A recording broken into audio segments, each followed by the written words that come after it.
warahmatullahi wabarakatuh. Alhamdulillah wassalatu wassalamu ala Rasulillah wa ala alihi wa man wala.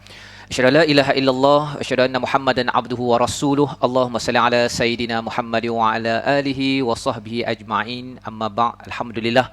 Saya mengucapkan terima kasih kepada tuan-tuan perempuan yang berada di hadapan kaca TV di atas talian untuk bersama dalam majlis ayah pada hari ini. Majlis untuk kita sama-sama melihat kalam daripada Allah Subhanahu Wa Taala. Kita ingin memimpin masuk syurga sekeluarga bagi keluarga kita, mengambil inspirasi daripada ayat surah At-Tahrim ayat yang ke-6. Allah berfirman, a'udzubillahi minasyaitonirrajim, ya ayyuhalladzina amanu qu anfusakum wa ahlikum nara. Pada hari ini program ini dibawakan daripada Masjid Sultan Salahuddin, ya, Abdul Aziz Shah di Shah Alam, untuk sama-sama kita melihat pada 3 Ramadan ini, pada bulan diturunkan Al-Quran, bagaimanakah panduan daripada Allah untuk ayah-ayah, untuk ayah di dalam rumah, ayah di luar rumah, untuk mengambil pelajaran, untuk sama-sama saya bersama tuan-tuan, ibu-ibu yang bersama ayah, untuk kita sama-sama merancang masuk syurga sekeluarga. Tuan-tuan dan puan Allah sekalian, program ini dibina adalah untuk sama-sama melihat kepada panduan daripada Al-Quran. Program ini dinamakan Majlis Ayah kerana ayah adalah pemimpin di dalam Al-Quran, sebagaimana telah kita lihat di dalam banyak surah yang kita akan lihat satu persatu untuk kita ambil pelajaran. Dan pada hari ini kita bersama dengan Syekh Abdul Karim Al-Makki. Assalamualaikum Ustaz. Waalaikumsalam warahmatullahi wabarakatuh. Apa khabar hari ini? Sihat Ustaz ya? Alhamdulillah. Alhamdulillah. Ustaz, ya. Jadi alhamdulillah kita berada pada hari ini, tuan-tuan sekalian, kita bersama Syekh Abdul Karim untuk kita menyelusuri kepada ayat di dalam Al-Quran. Tetapi kita akan mulakan dahulu dengan As-Sab'ul Mathani, 7 ayat yang berulang-ulang yang kita baca dalam dalam solat kita, dan juga yang berulang maksudnya, ya, dinamakan As-Sab'ul Mathani. Salah satu pendapatnya, bila habis saja surah Al-Fatihah waladdallin, maksudnya itu 7 ayat itu berulang kembali dalam surah Al-Baqarah, dalam surah Ali Imran, dalam surah An-Nisa, dalam surah Al-Maidah yang kita akan lihat pada hari ini, berulang sampailah kepada surah An-Nas. Jadi Ustaz, kita nak memulakan, Ustaz memimpin kepada bacaan Ummul Quran bersama dengan tuan-tuan yang berada di rumah. Silakan Ustaz. أعوذ بالله من الشيطان الرجيم بسم الله الرحمن الرحيم الحمد لله رب العالمين الرحمن الرحيم مالك يوم الدين إياك نعبد وإياك نستعين اهدنا الصراط المستقيم صراط الذين أنعمت عليهم غير المغضوب عليهم ولا الضالين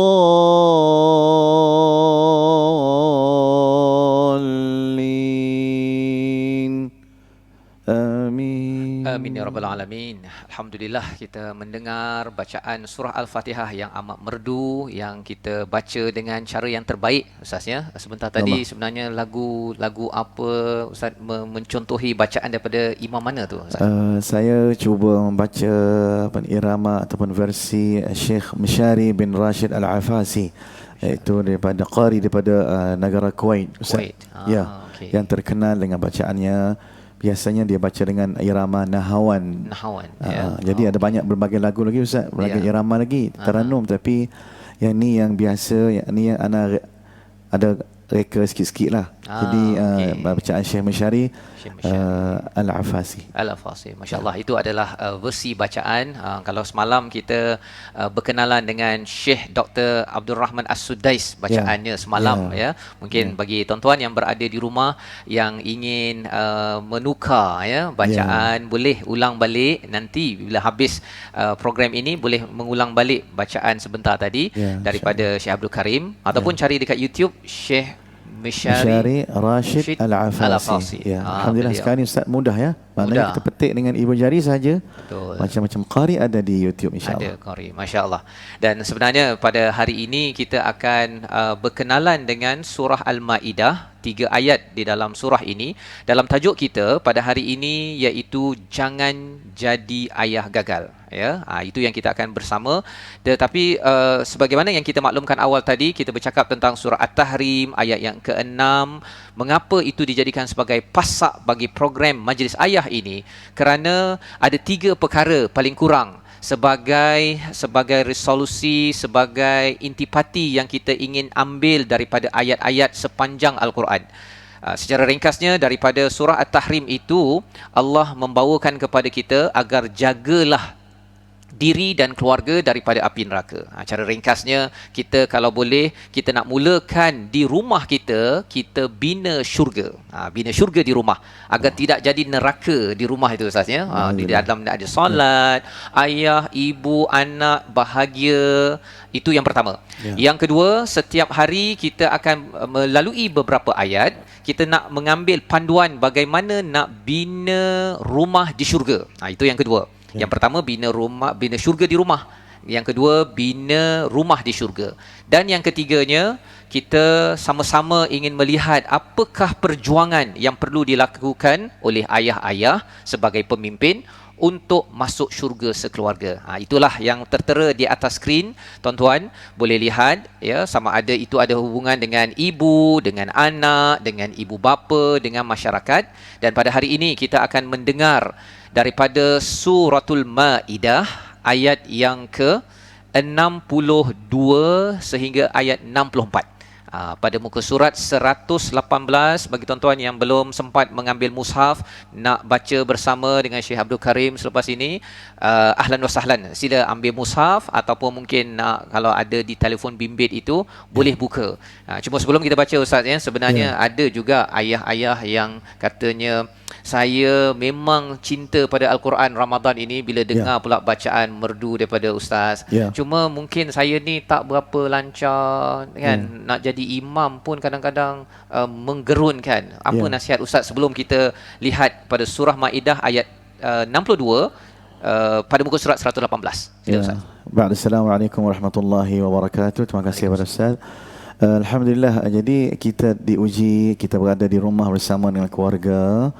Bagi saya, pendapat saya adalah bila seorang ayah ataupun seorang ibu gagal dalam membaca Al-Quran, tak lancar, tak kenal huruf dengan sepenuhnya, tidak mengapa dan tidak aib ayah merendahkan diri untuk mempelajari Al-Quran ataupun Iqra bersama dengan anak-anak yang tercinta.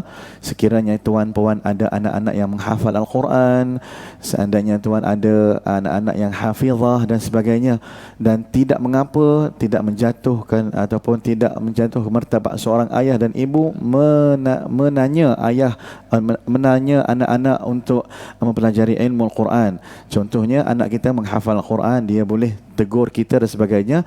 Kalau boleh, pendapat saya, kita sebagai ayah yang baik, yang salih, yang salihah, ibu yang mithali, ayah yang mithali, tidak mengapa kita tanya anak. Maknanya itu tidak mengaibkan kita.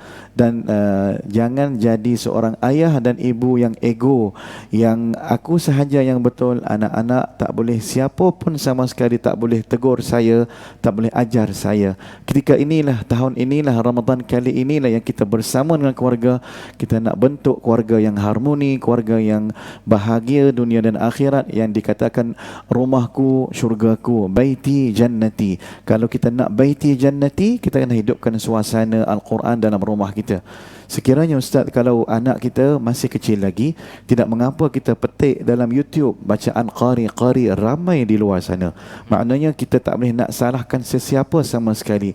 Salahkan diri sendiri seandainya kalau kita pergi tekan button yang bukan lain pada Al-Quran, tapi kita tekan dalam bulan Ramadan Al-Mubarak ini, kita tekan banyakkan button yang search Al-Quran, bacaan surah Al-Ma'idah, bacaan surah Tadarus yang hari ini.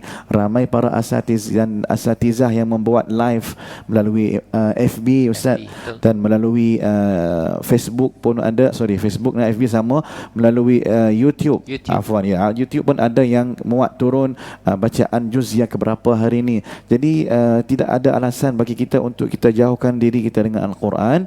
Maka saya nasihatkan untuk buat diri saya sendiri dan kepada kita semua, cuba kita mempelajari ilmu Al-Quran melalui anak kita, melalui laman sosial yang ada depan mata kita, Ustaz. Betul.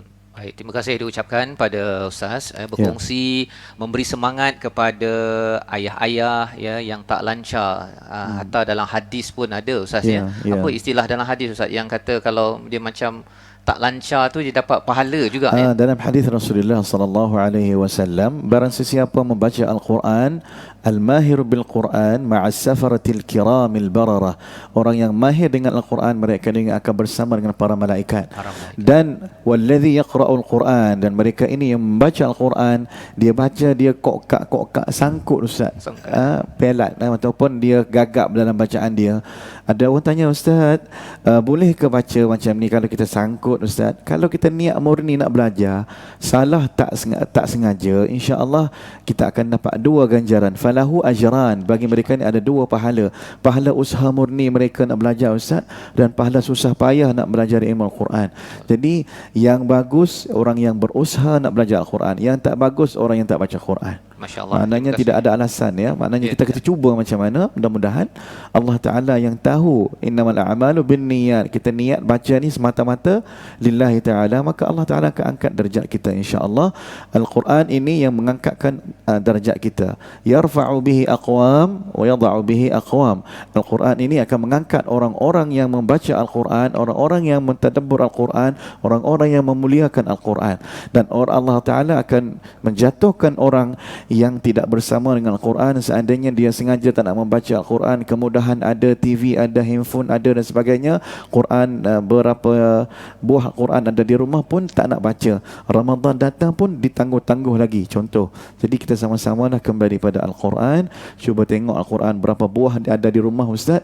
Kita yang atas di bilik tidur satu, di ruang tetamu satu, dan di office kita dalam rumah contohnya, ataupun di surau berbagaikan. Itu semua akan jadi saksi di akhirat nanti. Masya-Allah. Ustaz, insya-Allah. Baik, jadi itu adalah nasihat awal untuk kita tidak mahu jadi ayah gagal Ustaz ya. Jadi ayah yang berjaya, salah satunya ialah kita kalau tak pandai pun kita ada niat untuk belajar, walaupun apa tadi kokak kita tadi tu sangkut gagap dalam bacaan kita. Kalau kita niat insya-Allah dengan baik, insya-Allah Tuhan bagi ganjaran. Yang memberi ganjaran itu Allah Taala Ustaz, betul tak? Betul. Dan itulah perjuangan bagi ayah-ayah pada Ramadan kali ini. Ramadan kali ini adalah amat istimewa selain daripada PKP, tapi kita yakin bahawa inilah peluang Allah berikan. Mungkin tidak ada PKP lain Ustaz ya. Ramadan tahun depan tak pasti lagi berada di rumah panjang, tapi kali ini wallahu alam, tapi kali ini Allah berikan peluang. Mari sama-sama kita melihat pada surah Al-Ma'idah ayat yang ke-62 sehingga ayat 64. Muka surat 118. Jadi mari kita sama-sama melihat, membaca bersama dengan Syekh Abdul Karim. Silakan Ustaz. أعوذ بالله من الشيطان الرجيم وترى كثيرا منهم يسارعون في الإثم والعدوان وأكلهم السحت لبئس ما كانوا يعملون لولا ينهاهم الربانيون والأحبار عن قولهم الإثم وأكلهم السحت لبئس ما كانوا يصنعون وقالت اليهود يد الله مغلولة وقالت اليهود يد الله مغلولة قلت أيديهم ولعنوا بما قالوا بل يداه مبسوطتان ينفق كيف يشاء وليزيدن كثيرا منهم ما أنزل إليك من ربك طغيانا وكفرا وألقينا بينهم العداوة والبغضاء إلى يوم القيامة كلما أوقدوا نارا للحرب أطفأها الله ويسعون في الأرض فسادا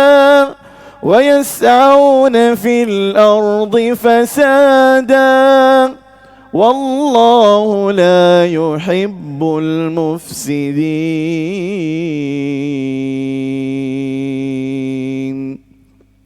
Sadaqallahul Azim. Sadaqallahul Azim. Begitulah ayat surah Al-Maidah, surah yang kelima, ayat yang ke-62 hingga 64 Ustaz ya. Surah Al-Maidah ini maksudnya adalah hidangan. Salah satu daripada ayat di dalam surah ini mengandungi perkataan Al-Maidah apabila ada pengikut Nabi Isa meminta maidah daripada langit, maka Allah berikan. Tetapi diingatkan, kalau minta sesuatu yang istimewa daripada Allah berbanding dengan orang lain, maka ada komitmen. Ada komitmen. Bagi ayah-ayah, apabila dapat keluarga, dulu kita tidak ada pasangan, kemudian dapat pasangan isteri, dapat anak, dulu tak ada anak. Bila Allah memberikan kepada kita nikmat dan nikmat dan nikmat, itu sebenarnya bukanlah percuma.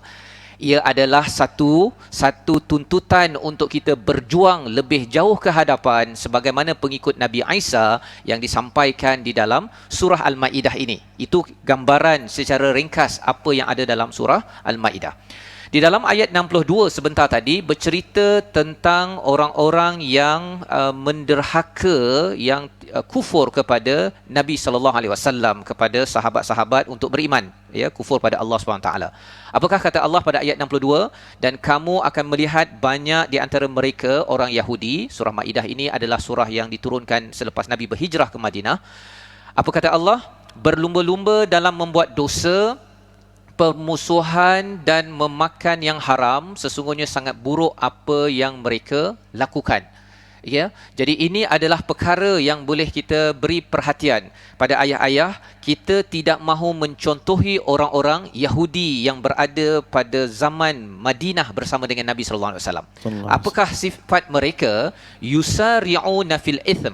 Mereka ini bersegera untuk perkara dosa, dan Allah menggunakan perkataan bukan ilal ithm, kepada dosa, tetapi fil ithm, pada dalam dosa. Dalam dosa maksudnya mereka dah bergelumang dengan perkara-perkara dosa, dan sifat yang Allah beritahu pada mereka ini yusari'un.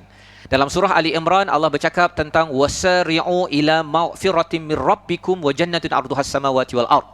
Allah suruh kalau orang beriman untuk bersegera seperti Hajar bersegera, ya, untuk mencari air.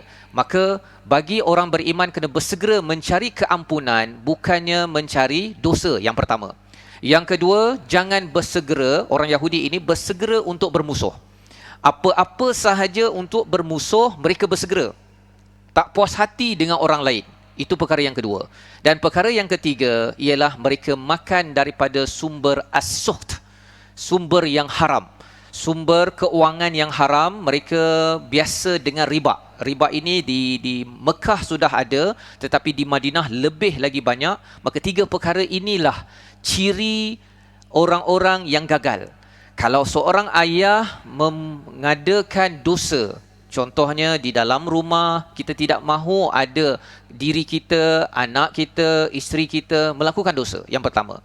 Yang kedua, ayah yang gagal dia akan sentiasa bermusuh. Sentiasa bermusuh. Di dalam rumah bermusuh ataupun di luar ada saja orang yang dia tak puas hati. Dekat Facebook ada saja orang yang dia nak fitnah, Ustaz. Yang ini kita tidak mahu jadi ayah gagal. Kadang-kadang ayah di rumah itu okey je, lembut, Ustaz okey, tapi depan Facebook dia, subhanallah, dia sanggup kutuk orang sana, sanggup kutuk orang buat baik sana, dia marah sana, fitnah sana. Yang itu kita doakan Allah jauhkan daripada kita, kerana itu adalah apa yang dibuat oleh orang-orang Yahudi pada zaman Madinah dalam surah ini. Dan yang ketiganya ialah makan suht, makan perkara yang haram. Salah satunya adalah riba. Salah satunya adalah sumber yang tidak halal. Maka inilah teguran Allah kepada kita pada bulan Ramadan ini. Bagi ayah yang kata, saya ada berjumpa ustaznya, kata saya bekerja, saya dah terlibat dengan kontrak. Tak boleh ustaz, kalau saya nak bayar kereta 2 biji, ada sebuah rumah, saya dah biasa bayar begini-begini gaji saya. Kalau saya tak ambil duit bawah meja, projek tak dapat. Ya Allah. Jadi dalam hal ini ayah-ayah kesian kepada anak di rumah, ustaz bila menjadi mangsa, maksudnya ayah ini dia rasa terbelenggu, dia rasa bahawa ada ke peluang untuk saya dapat projek tanpa bawah meja. Pasal kalau kontrak ataupun kalau ada lagi projek-projek, itu sebabnya pemimpin dalam rumah kena ambil perhatian, pemimpin di luar rumah di peringkat negeri, negara, tengok kalau ada sumber tidak halal untuk negara ini, untuk negeri ini, untuk daerah ini. Ayah-ayah, ini panduan daripada ayat 62, jangan jadi seperti orang Yahudi. Mereka ini kalau dapat untung sahaja, asal dapat duit, mereka sapu, Ustaz. Astagfirullah. Ini perkara yang kita tidak mahu. Kerana apa? Kerana kita inginkan bumi Malaysia ini dipenuhi barakah daripada Allah, diberikan keberkatan oleh Allah Subhanahu Wa Taala. Mengapa jadi begitu? Pada ayat yang ke-63, rupa-rupanya orang macam saya, Ustaz, Allah tegur dalam ayat ini. Apa kata Allah?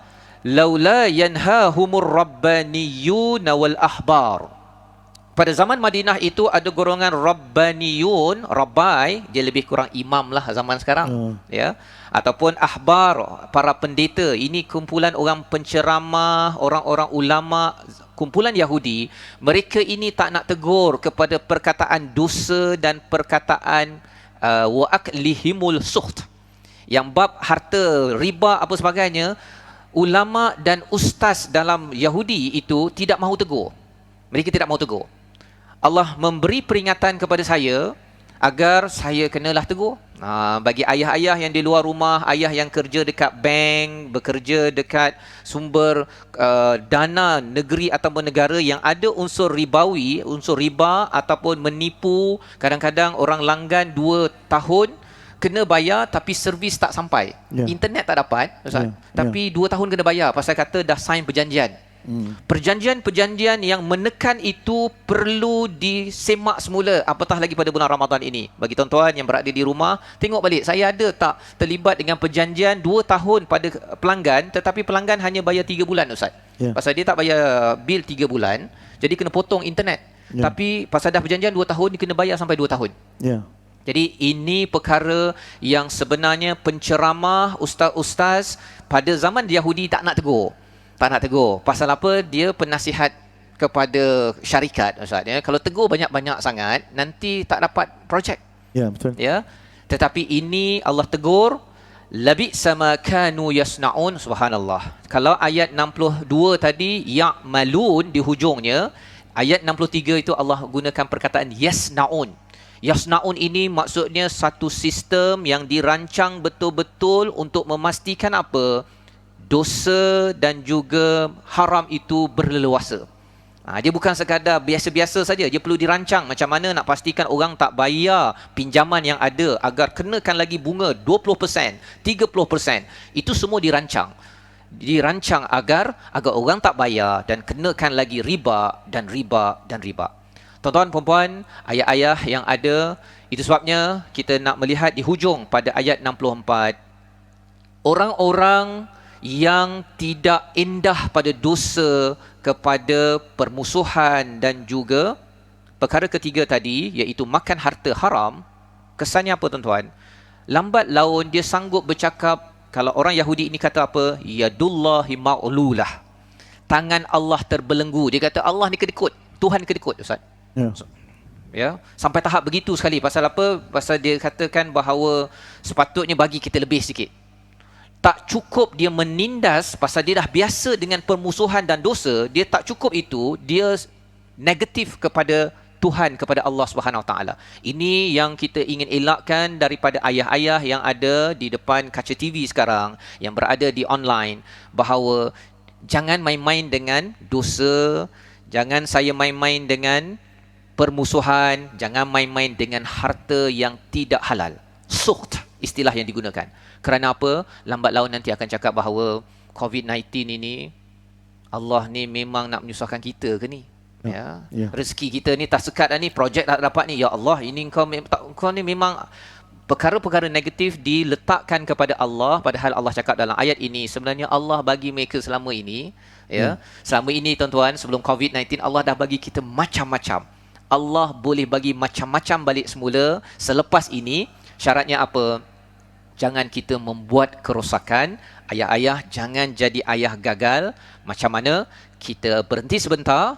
Kita akan mendengar kupasan daripada seorang tetamu kita, ya, insya-Allah, dan kita akan tengok kembali ayat ini di hujung menjadi resolusi ayah pemimpin masuk syurga sekeluarga.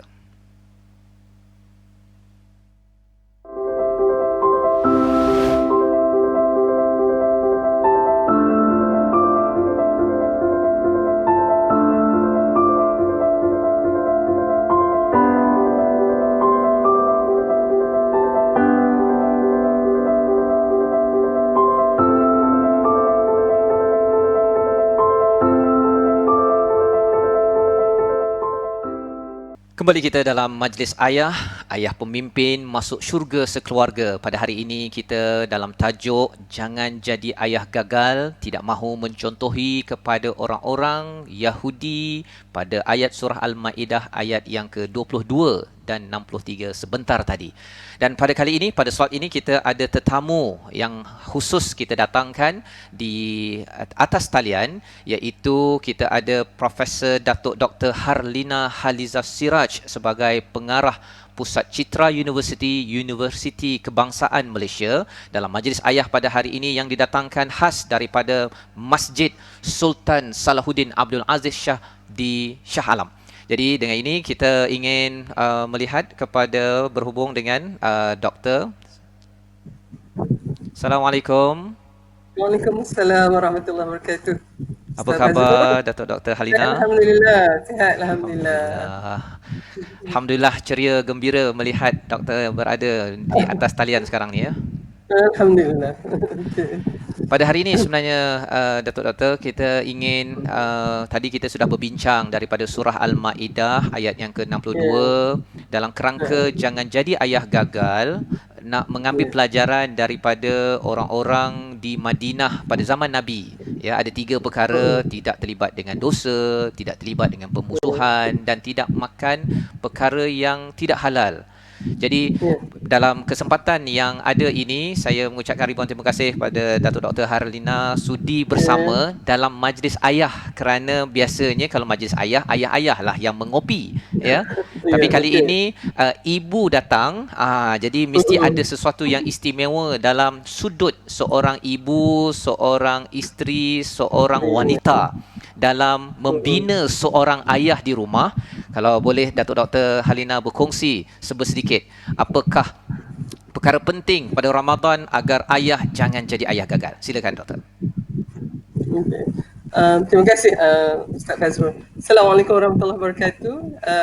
Saya kira ini satu peluang yang tak boleh saya nak lepaskan, ya, berada dalam satu majlis membincangkan tentang tanggungjawab seorang ayah, ya. Dan topik ni pada saya bila kita kata jangan jadi ayah gagal. Tadi Tuan Fazrul ada nyatakan bahawa dalam surah At-Tahrim ayat 6 tu kita memang itu doa kita kan, bahawa Allah memastikan menyuruh kita supaya ayah itu orang beriman ini melindungi dirinya dan ahli keluarganya daripada menjadi bahan bakar api neraka. Dan pada saya definisi ayah yang gagal adalah ayah yang tidak mampu memimpin dan membimbing keluarganya hingga keluarga ini terlindung daripada api neraka. So itu definisi. Orang akademik ni Ustaz Fazrul dia kena ada definisi dulu. Jadi pada saya kan ayah yang gagal tu. Jadi saya mungkin nak mengupas ini dalam konteks 4 perkara kegagalan yang kita mungkin perlu ambil perhatian dan ini mungkin dari perspektif seorang wanita seorang isteri, seorang ibu seorang anak perempuan Jadi kalau kita lihat yang pertama adalah ayah yang gagal ini sebenarnya dia bermula dengan kegagalannya memilih calon ibu kepada anak-anak dia tu. Maknanya yang ini khusus untuk mereka yang menjadi ayah lagi ni. Ustaz Fazrul maknanya yang masih orang kata membuat perancangan untuk mendirikan baik Muslim rumah tangga, maka sekiranya dia gagal memilih calon ibu kepada anak-anaknya itu, jadi sebabnya tugas menjadi ayah ni saya rasa kita kena ingat dia tak boleh buat sendiri. Dia kena ada kerjasama dan juga complementary daripada usaha si isteri dan juga ibu. Dan daripada sini kalau kita lihat hadis sahih riwayat Bukhari dan Muslim yang mana Rasulullah mengatakan wanita itu dikahwini kerana 4 perkara. Pertama harta, keturunan, kecantikan dan agamanya. Maka saranan Rasulullah SAW adalah maka pilihlah agamanya sebab jika tidak demikian maka kamu akan celaka. Jadi kalau kita lihat inilah sebenarnya dia punya kriteria pemilihan. Jadi mungkin seorang ayah tu kalau nak pastikan dia belum jadi ayah tapi dah bercita-cita insyaAllah untuk menjadi ayah, pilih ibunya dulu. Di mana nak tumpahnya air mani itu di rahim siapa.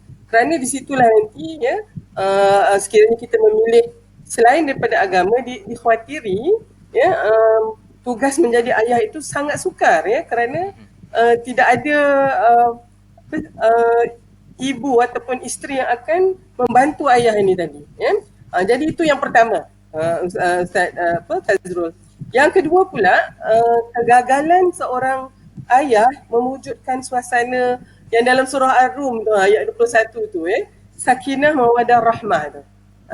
Malahan yang timbul, kalau seorang ayah yang gagal mewujudkan suasana ni, yang timbul dalam suasana rumah tangganya adalah kacau bilau, kacau bilau, huru-hara dan yang bukannya mawadah yang berkembang tapi kebencian, kebencian, kemudian kemarahan dan kegersangan rumah tangga itu daripada rahmat Allah. Jadi itu sebenarnya kegagalan Dan kalau misalnya saya mungkinlah bila kadang-kadang tu bila berceramah ni Ustaz adalah orang kata saya ada tu semua doktor, sakinah mawadah rahmah ni. Anak nombor 1 sakinah, nombor 2 mawadah, yang nombor 2 rahmah. Tapi kita tahu bahawa sebenarnya apa yang dimaksudkan sakinah mawadah rahmah itu adalah satu perkongsian hidup yang sangat seimbang dia equilibrium kan perkongsian itu mesti ada give and take memberi dan menerima. Itu baru sharing. Tak boleh seorang saja memberi, seorang saja yang menerima, tak tahan kita. Jadi rumah tangga yang sakinah ni adalah apabila si ayah itu mampu berlaku adil dan seimbang terhadap ahli keluarganya. Jadi dalam konteks inilah kalau misalnya si bapa ini gagal mewujudkan sakinah mawaddah dan rahmah, maka di situlah bermulanya punca kepada segala masalah sosial yang ada dalam masyarakat ni. Pada rumah tangga yang ada keganasan dan juga ada kekasaran di situ, maka lahirlah anak-anak yang juga kasar dan yang tidak ada langsung rahmah dalam hatinya. Jadi benda ni akan orang kata semakin lama semakin rumit So itu kegagalan yang kedua. Kegagalan yang ketiga pula kalau kita lihat adalah apabila Allah mengatakan dalam surah An-Nisa ayat 34, ar-rijal qawamun 'ala nisa, maknanya lelaki itu qawama terhadap wanita ahli keluarganya tu. Dan qawama ini adalah dalam konteks pembelaan pembelaan, saraan dan juga menguruskan urusan kehidupan isteri dan anak-anak tersebut. Jadi kalau misalnya seorang bapa tidak mengambil tanggungjawab ini.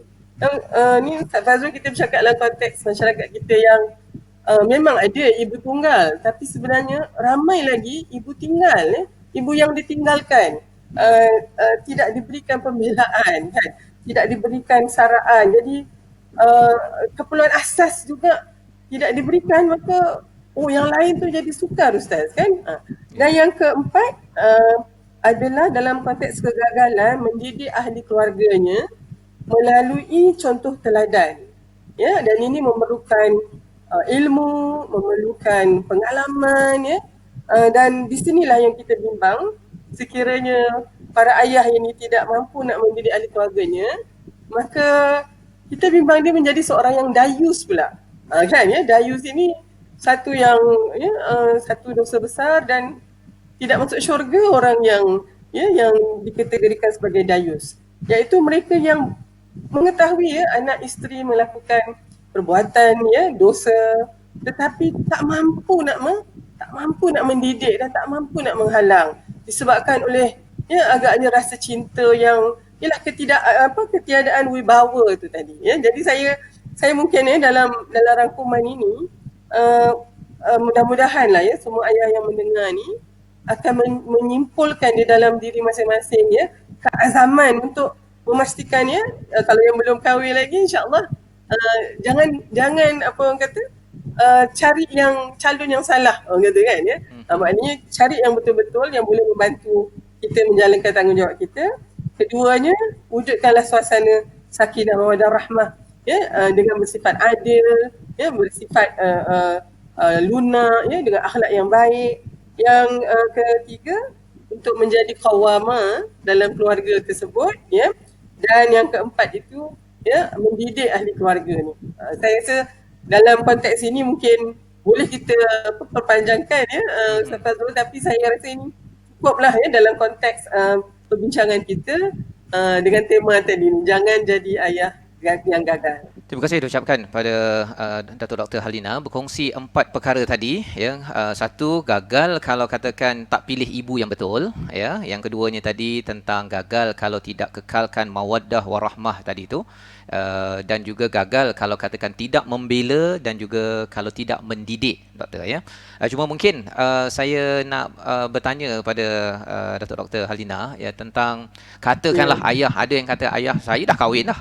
Kan, saya dah kahwin, saya punya saya punya calon ni baru saya sedar, kan, baru saya sedar dia ni saya dulu huha-huha sikit, jadi sekarang ni adalah kesedaran sempena dengan Ramadan PKP ni saya baca Quran pula, Ustaz. Macam mana pula tu Datuk Dr. Halina, kalau ada sedikit nasihat pada ayah yang rasa macam tersilap sikit? Okey. Ustaz Fazrul, manusia ni memang banyak khilafnya, banyak silapnya, tapi manusia yang paling baik itu adalah mereka yang bertaubat daripada kesilapan dia. Sebenarnya bila kita banyak muhasabah diri, banyaklah juga kesilapan dan juga kekurangan yang kita akan perolehi. Jadi mungkin yang paling penting, ini bukan untuk ayah saja ni, Ustaz, kita jugalah ibu ni juga. Kalau ada rasanya tersilap dalam kita mendidik anak, kadang-kadang garang sangat ke, kadang-kadang biarkan sangat ke, maka kita kena memperbaiki tu, kena buat orang kata remediation, kena ada di situ usaha untuk damage control. Mungkin juga kita terpaksa minta maaf ke anak-anak tu sebab Umi dengan ayah tersilap langkahnya. Boleh tu minta maaf supaya kita boleh reset balik dan selepas itu kita akan saya kira yang paling penting adalah komunikasi antara ibu ayah dengan anak-anak. Anak-anak kita pun sebenarnya, tuan-tuan, puan-puan, kan, dia tahu kita ni bukan malaikat, kita ni manusia biasa dan kita ada kesilapan. Mungkin mereka tunggu sangat bila agaknya umi dengan ayah ni nak mengakui kesilapan mereka tu. Dan sebenarnya kalau kadang kita tak nak minta maaf kat anak-anak tu, takut nanti kan mereka tak hormat kita. Tapi sebaliknya kita memberikan satu contoh teladan yang sangat baik. Apabila tersilap, maka kita kena perbaiki keadaan. Dan oleh sebab tu, bila umi dengan ayahnya ni, mudah nak minta maaf. Anak-anak pun juga begitu. Dan saya kira itulah, kalau yang orang kata tersesat jalan tu, kita balik ke pangkal jalan ya. After all kan, dalam sehari ni Ustaz Fazrul 17 kali minimum kita nak minta Allah ya tunjukkan kita jalan yang lurus. Ya, maknanya sebab begitulah mudahnya kita ini tergelincir daripada jalan yang lurus itu, yang akhirnya yang tidak membawa kita kepada keridaan Allah. Jadi pada saya, kalau ada ibu dan ayah yang dah merasa banyaknya lah silap saya ya, butuhlah tu ya, maknanya insya-Allah selepas ini akan menjadi semakin baik. Yang kita bimbang ni yang tak perasan-perasan dia bersilap ni, jadi makin lama makin terus silap dia dan tak boleh ditegur. Jadi mungkin ada anak-anak yang dah nampak kesilapan ibu, tapi caranya pun kena betul lah kan Ustaz nak menegur mak ayah ni. Tapi kalau katalah anak-anak kita ada yang menegur kita, puan-puan, tuan-tuan kan, Allah hai, bertuahnya lah kita ya, bahawa mungkin peringatan itu datang daripada anak-anak kita. Mungkin yang eloknya kita lah yang mendidik mereka, tapi kalau misalnya Allah memberikan ruang untuk penambahbaikan itu daripada anak-anak kita, Masya Allah. Mudah-mudahan keluarga inilah nanti yang akan bersama di jannah. Itu kan kita punya objektif ya, Ustaz Fazrul. Jadi insya-Allah itu. Terima kasih Dr. Halina berkongsi tadi ya. Maksudnya kalau katakan ayah tu macam mungkin tadi ada ciri gagal tu dia ada sikit-sikit kan, tersilap pilih ibu ke, ataupun katakan dia macam sekarang dah mula tak mawaddah ke, ataupun yang ketiga tadi saya dulu membela masa sebelum kahwin kan, lepas dah kahwin ni makin lama makin tak membela pula kan, mak pula jadi qawamun 'ala rijal, terbalik jadinya. Jadi di situ tadi yang disarankan oleh Dr. Halina, iaitu kita baiki balik kan, kita ambil peluang untuk istilah tadi bertaubat. Dan sebenarnya bercakap tentang ada cabaran dalam rumah tangga yang berlaku kalau katakan ayah gagal, ini juga yang Dr. Halina cakapkan tadi, disentuh dalam surah Al-Ankabut ayat yang ke-6 dan yang ke-7 sebenarnya, iaitu bila Allah menyatakan tentang barang siapa yang berjihad, jahada fa innama yujahidu li nafsih, siapa yang berusaha bersungguh-sungguh. Dalam surah Al-Ankabut ya, bagi tuan-tuan yang di atas talian di depan kaca TV, muka surat 396 ayat 6 itu Allah bercerita pasal ini surah Makkiyah ya, surah Makkiyah yang menyatakan kalau bersungguh-sungguh berjihad. Pasal ini tidak ada jihad di medan perang. Ini adalah surah Makkiyah. Jadi berjihad melawan hawa nafsu, waktu itu tidak boleh lawan kepada musuh, bertahan ya. Pada waktu ini Khabbab bin Arad pun diazab ya. Tapi apa kesannya? Kesannya adalah untuk diri sendiri. Dan pada ayat yang ke-7 itu menarik tuan-tuan ya, sebagai tambahan, kerana Dr. Halina tadi menyarankan saranan ini adalah sesuatu yang termaktub pada surah Al-Ankabut ayat yang ke-7, walladzina amanu wa amilus solihat, orang yang beriman dan beramal soleh. Pada waktu ini belum ada solat, belum ada zakat, belum ada haji, belum ada lagi ya, belum ada lagi. Yang ada apa? Amal soleh ini pada waktu itu adalah beriman, jaga betul-betul dengan Rasul, bertahan dengan Rasul, pasal bukan mudah untuk beriman di Mekah. Allah cakap apa? Ini yang disentuh oleh Dr. Halina sebentar tadi. Lanukaffiranna anhum sayyiatihim. Segala kelemahan ayah-ayah pada zaman dahulu 30 tahun, 20 tahun yang lepas, Allah akan tutup dan Allah akan baiki. Subhanallah. Ini janji daripada Allah ya. Kalau kita beriman, tuan-tuan yang berada di depan kaca TV, yang berada online, saya beriman betul. Kali ini saya beriman pada Al-Quran, pada Allah, dan saya beramal soleh. Amal soleh tak banyak ya, tetapi amal soleh saya nak ikut pada Rasul.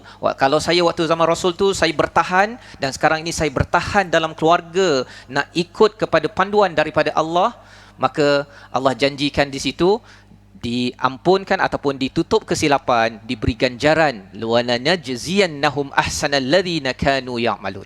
Subhanallah, terima kasih diucapkan pada Datuk Dr. Halizah Siraj daripada Pengarah Pusat Citra Universiti Kebangsaan Malaysia. Terima kasih Datuk Dr. Halina. Baik, Alhamdulillah tuan-tuan puan-puan dimati Allah sekalian, kita bersama tetamu sebentar tadi membawakan perspektif macam mana ustaznya jangan jadi ayah gagal. Ada kaitan tadi bila bercakap tentang pilih calon ibu, maksudnya kena calon yang baik-baik, tidak Azfar bizati din taribat yadak, dalam hadis Rasulullah sallallahu alaihi wasallam, orang yang ada ciri-ciri agama untuk menjaga anak dan harta. Kalau dapat jaga itu, maka insya-Allah dia memberi kesan. Yang pertama ustaz walaupun bila bercakap tentang agama ini, pasal ada orang tanya kalau lelaki pula apa cirinya ustaz kan? Rupanya ada hadis lain bercakap tentang bukan sekadar agama tapi akhlaknya. Din dan juga wa khuluquhu. Jadi bila dikaji balik mengapa perempuan pada bahagian agama, pada lelaki agama dan akhlaknya. Bila tengok-tengok balik, rupa-rupanya perempuan ada masanya akhlaknya itu lain sikit, terutama pada waktu-waktu datang bulan ke apa sebagainya, waktu mengandung lain tetapi lelaki tidak ada datang bulan ustaz jadi ayah-ayah yang ada dalam hadis Nabi, agama dan akhlak. Pasal agama itu satu, kita bersembahyang, baca Quran, tapi akhlak kita masih lagi boleh tahan marah. Kalau ibu dah marah tapi si ayah tak boleh, kena tahan lagi kerana itu adalah cara untuk kita menjaga, memastikan kita jangan jadi ayah yang gagal. Itu sebabnya tuan-tuan, kita ingin melihat kepada apakah 3 perkara sebagai resolusi majlis ayah kita pada hari ini, berteraskan pada surah Al-Maidah ayat 62, 63, 64 sebentar tadi. Yang pertama, untuk kita bina syurga di rumah, apa yang perlu kita buat? Elakkan perkara dosa, permusuhan dan perkara haram. Itu yang pertama. Yang kedua, untuk bagaimana kita menempah rumah di syurga, kita mendapat nikmat di syurga. Mengapa? Bagaimana? Apa yang perlu kita perjuangkan? Kita perjuangkan jangan ada dosa, permusuhan dan perkara haram dalam rumah, di luar rumah, ketika kita bekerja dalam bermasyarakat. Kita harap itulah contoh yang kita ambil daripada Nabi-Nabi, orang-orang yang diberi nikmat, maka kita bersama dengan orang-orang yang diberi nikmat dari kalangan Nabi, Siddiqin, Syuhada dan juga orang saleh. Dan yang ketiga yang perlu kita laksanakan ialah berjuang masuk syurga. Apa yang perlu kita berjuang, ayah-ayah yang ada di atas talian, yang di depan kaca TV, mendalami ilmu. Itulah yang Datuk Dr. Halina kongsikan, yang Ustaz kongsikan tadi. Agama ni bukan main tiba-tiba je lahir dalam keluarga beragama terus pandai agama. Perlu juga dipelajari. Ayah-ayah perlu belajar, ayah-ayah belajar daripada anak Ustaz Ustaz cakap tadi. Itu perlu dibuat dan sama-sama kita belajar daripada Al-Quran sebersedikit dalam majlis ayah ini, dapat sedikit ilmu, kita laksanakan bersama Ustaz Dan satu lagi, tuan-puan rahmatullah subhanahu wa ta'ala, dengan asbab anak-anak ini boleh kita masuk syurga Allah subhanahu wa ta'ala. Dengan asbab anak, dengan tasbih, dengan asbab taufiq hidayah, anak kita menjadi anak-anak yang salih, anak-anak yang hafiz Al-Quran. Mereka inilah akan memberikan kepada kita kemudahan untuk kita masuk syurga di akhirat nanti, mendoakan. Dan adalah hadis tu, kita anak-anak akan pakaikan kita mahkota nanti di akhirat nanti Ustaz. Jadi jangan kita harap kata bapa sahaja yang membawa jalan anak masuk syurga, bahkan kemungkinan dengan sebab anak-anak kita pun kita dapat hidayah, dengan sebab kebaikan anak-anak pun kita dapat hidayah. Mudah-mudahan sama saling membantu antara satu sama lain dalam PKP ini. Kita doakan baik-baik saja Ustaz. Kata Ustaz, kita minta Ustaz untuk memimpin doa agar keluarga semua di kalangan kita Ustaz. Bagi tuan-tuan, perempuan yang berada di hadapan kaca TV, kita berdoa sama-sama agar Allah izinkan kita jadi ayah yang berjaya, bukan ayah gagal. Walaupun ada cabaran, tetapi kita tahu ada formula daripada Al-Quran untuk Allah baiki balik segala-galanya, dan kita akan terkejut. Kita akan terkejut, keluarga kita adalah keluarga yang akhirnya masuk syurga Ustaz Tafadhal Ustaz untuk kita berdoa. Baik. أعوذ بالله من الشيطان الرجيم بسم الله الرحمن الرحيم الحمد لله رب العالمين وصلى الله على سيدنا محمد وعلى آله وصحبه أجمعين اللهم اجعل جمعنا هذا جمعا مرحوما وتفرقنا من بعده تفرقا مباركا معصوما ولا تجعل فينا شقيا ولا مطرودا ولا محروما اللهم اغفر لوالدينا وارحمهما كما ربيانا صغارا ولجميع المسلمين والمسلمات والمؤمنين والمؤمنات الأحياء منهم والأموات إنك سميع قريب مجيب الدعوات ربنا هب لنا من أزواجنا وذرياتنا قرة أعين واجعلنا للمتقين إماما وصلى الله على نبينا محمد وعلى آله وصحبه أجمعين والحمد لله رب العالمين.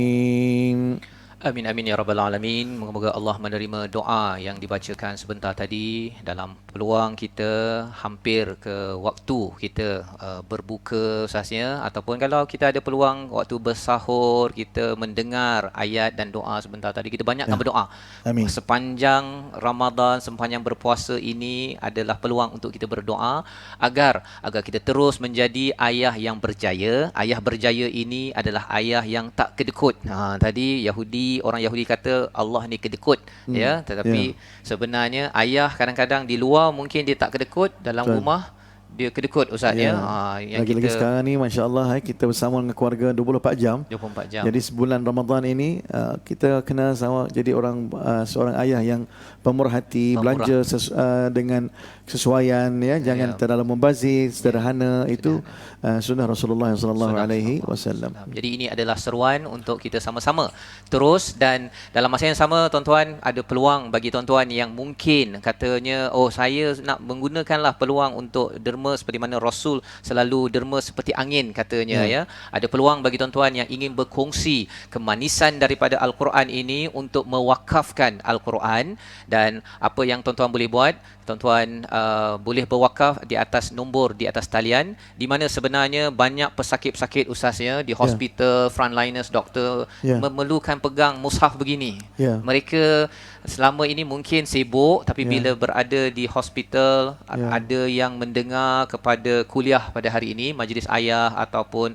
dengar kuliah ustaz-ustaz lain, dia nak cuba tengok balik, kerana itu adalah peluang untuk mendekatkan diri pada Quran Allah serta SWT. dengan terjemahan dengan tadabbur sekali. Dengan tadabbur sekali. Allahu Akbar. Jadi Luar biasa ini, tu, luar biasa. Jadi ini yang kita harapkan, mungkin ini adalah perbincangan ayah dengan anak. Jom kita wakaf satu Al-Quran, paling kurang pun satu buah pada Ramadan ini, agar kita sebagai ayah masuk ataupun memimpin masuk syurga sekeluarga.